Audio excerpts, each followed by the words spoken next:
guys, it is Nina here. Sorry, I'm a little hot because I just finished my practical. Like, I literally just got into my car and I wanted to do this video for you guys just to tell you what my experience was like. So, let me just fix my hair a little bit here. Okay.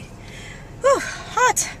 And I'm in Florida, so it's steaming hot. And it is December 29th or something like that. It's just so hot. It's ridiculous. So anyway, I met with the lead therapist, one of the lead therapists with this Massage Envy location, and she was very nice, very sweet. I actually also met the assistant manager that works there, and she was awesome, and some of the front desk associates. Cool vibe. Everyone seemed to be having, you know, fun and laughing and joking with each other, and so it looked like a really, really good work environment. She took me, so the lead therapist took me to the back, excuse me, and the hallway is really nice. They have like 12 rooms. They also do facials, so some of those rooms are for estheticians. They have 2 couples rooms, which I have never worked in a place that had 2 couples rooms, and they're big, like so much space in between the tables. It's so amazing. If you're not doing massage yet, you will understand what I mean when I say that you have space in between the tables when you're doing a couples massage, because I have worked at places where you have no space. Like, the client can't even fit into the room, both of the people with their bags. So anyway, that's a little tangent, sorry about that. So I'm just a little excited because my practical went well. I haven't officially been hired because they have to do my background check, but I did. So let me tell you what she did.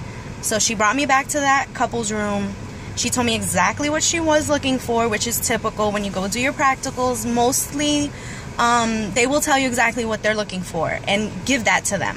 So she wanted me to do a regular full body, 50 minutes, because that's what Massage Envy does. Some places will make you do the full 60.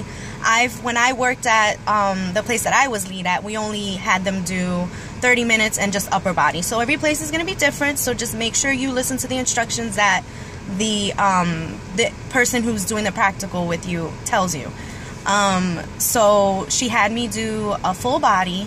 She wanted me to do medium to deep pressure. Obviously, any place that you go to is going to want to see your, let me turn the air down just in case it's like blowing.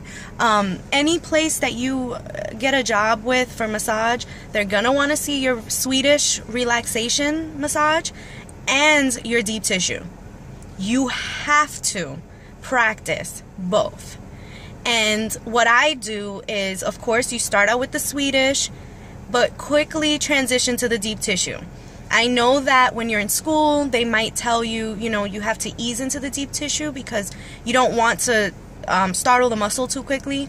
But a lot of the times when you're in these interviews, you have to show them what you have.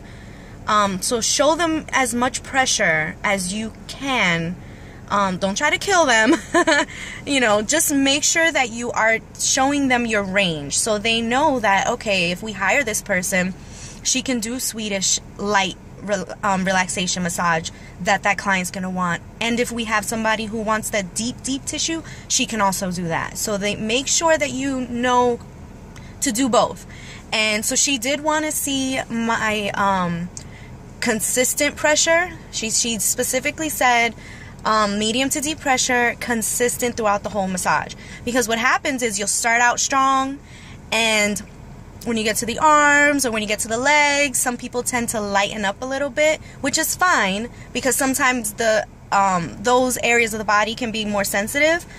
But she wanted me to give her medium to deep pressure the whole entire massage. In the feet, I made sure that I gave her that nice relaxation foot massage, and then I went in and started, you know, finding little knots in the feet to kind of work out. She told me that I didn't have to focus on any one area for, you know, knots or you know, hypertonic tissue and all that, but she did mention if I felt anything, for me to feel free to work on those areas. So you do want to show that you have the technical skills as well as the overall relaxation skills. So make sure you do a nice effleurage, show your petrissage, show, move the arms around when you're in your massage. Don't, just massage over the body and not move and really connect with that person. I know it's an interview, but just treat it as a regular client, as a regular person that you want to take care of and that you want to help. And the truth is, a lot of the times when you have a therapist doing the practical with you, they need the massage. They need it. So it's not just, they're interviewing you, but they are the client for that hour. So that's, my mindset when I went into it. And she provided me with the lotion. She did tell me, make sure that when I drape not to expose too much. So she gave me a little bit of tips, which usually you want to stay on the conservative side when you're doing an interview.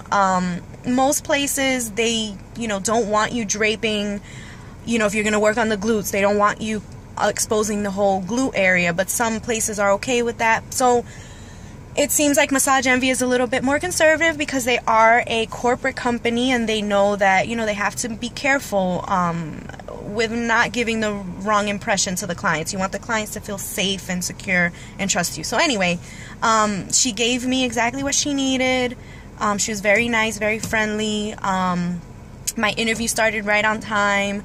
Both interviews. I have gone to places that they make you sit there and wait for like 30 minutes. They tell you your interview is at this time. You show up and then you're sitting there waiting for 30 minutes, which, when you're looking for a job, you might be okay with that, but that's wasting your time. And that kind of tells you the kind of business they are as well. If they don't appreciate your time and they're not sticking to their own schedule, then I can. But anyway, that's a whole other thing. I don't want to, because I've actually taken jobs from places that did that to me, and it was okay. It worked out good. So you can't judge everything by the first impression, by the interview. But I do have to say, out of all of the massage interviews I have been on, which I've been doing it for years, I've worked at about 3 or 4 different places. This was the best interview I've ever had, the best connection that I made with the managers and the staff there, period. I do like to go in and pay attention to how many customers are coming in and out, just to give you an idea, are they busy, are they slow?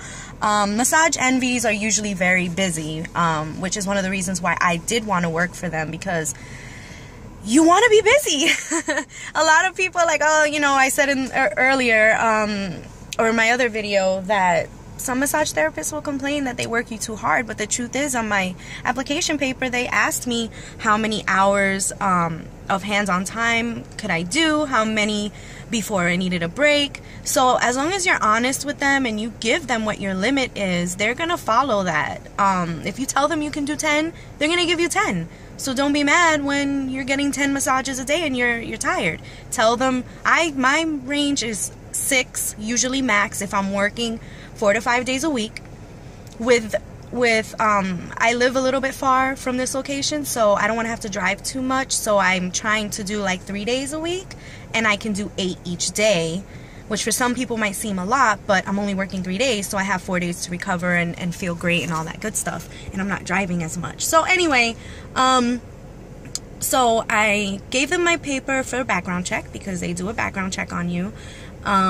It's criminal. They just want to make sure you don't have any felonies or anything like that, which usually it's clear, because if you have your license already, at least in my state, in Florida, they do a background check and all that for you to even just get your license. But what if you got arrested? In the meantime, after you got your license, they need to make sure. So anyway, I just have to wait for that to come back, and I'm hoping to hear back from them very soon. They do training. From what I've heard, it's, they go over draping skills that they want you to follow. So in school you learn one thing, but each place that you work at is they're gonna have their own rules and a manual to follow. Any corporate or franchise place that I worked at Hand and Stone, that's where I was a lead at, and we had a manual, and I would do at least 3 to 4 days of training. We did hot stone training, so I think they do hot stone training as well, which I have a lot of experience in, so it's really awesome. But they you know, you still, no matter how much experience you have or don't have, everyone goes to the same training, and it's paid, so it's awesome. You go in and it's like going to school again, and you get to get paid. So anyway, I'm really, really excited. I'm gonna let you guys go because I'm just rambling on. I have to get home. So I will fill you guys in when I hear back about my start date. Okay? See you guys later. Bye!